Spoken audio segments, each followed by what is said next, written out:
धरण जे आहे, धरणाची जमीन आदिवासीची, पण पाणी आदिवासी नाही.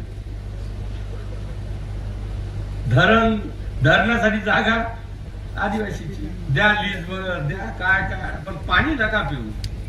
त्यामुळे तो विषय आता सार्वजनिक ठिकाणी बोलण्याचा विषय नाही. निश्चितच नोंद घेतली.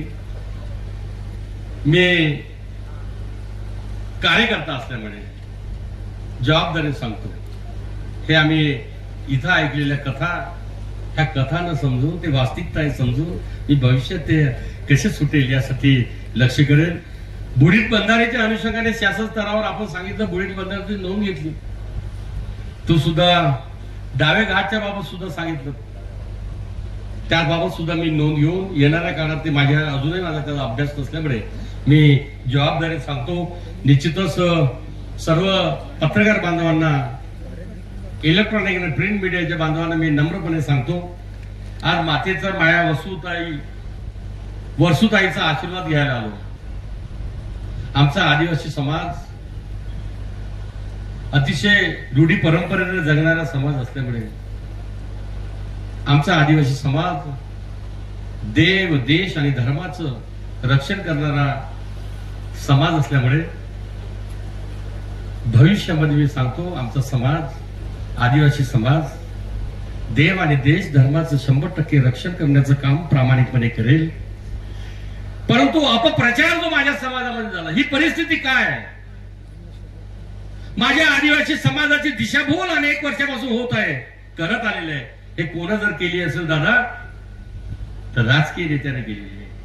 स्वतःच्या मतासाठी, मत मिळवण्यासाठी आदिवासी समाजाची दिशाभूल करून आदिवासी समाजाला वेगवेगळ्या भागात डिवाइड केलं, तुकडे पाडले आणि फक्त मतापुरतं राजकारण करून मतदान झालं, दान केलं का 5 वर्ष न पाण्याची मानसिकता निर्माण केली.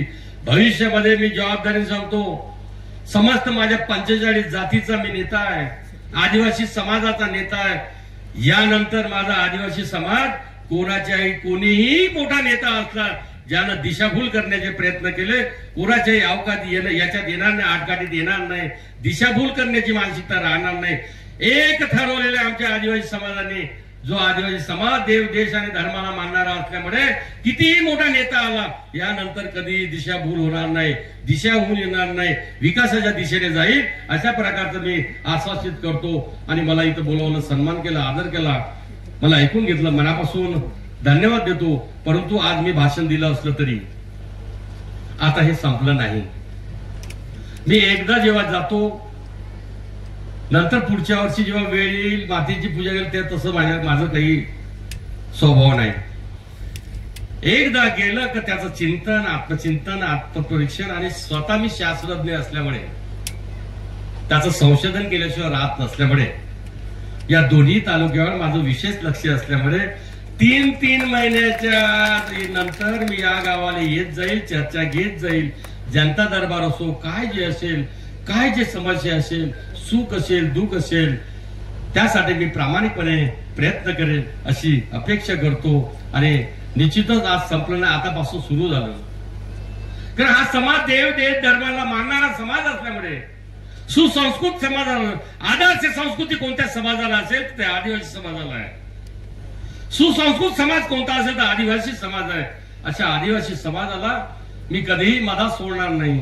आज भाषण आलं, निघून गेला असं कधी न होता, महाराष्ट्राच्या मुख्यमंत्र्यांच्या कल्पनेतून आणि संकल्पातून निर्माण करायचा असल्यामुळे, महाराष्ट्राने समोर धावायचं असल्यामुळे, कारण भविष्यामध्ये महाराष्ट्र जसा धावत आहे तसा आदिवासी विभाग धावायला लावायचा असल्यामुळे तुमची साथ पाहिजे, तुम्ही माझ्या सोबत पाहिजे. निश्चितच आपण विकासाच्या दिशेनं धावू एवढं आश्वासित करतो. आणि माझा सन्मान केला. मी सर्वांचे नाव घेतले नाही, संघटना असो, संस्था असो, पदाधिकारी असो, सर्वांचं मनापासून कौतुक करतो, मनापासून धन्यवाद देतो. आणि यानंतर सातत्याने नियमितपणे तुमच्या संपर्कात राहील एवढं आश्वासित करून माझे 2 शब्द थांबवतो. खूप खूप धन्यवाद.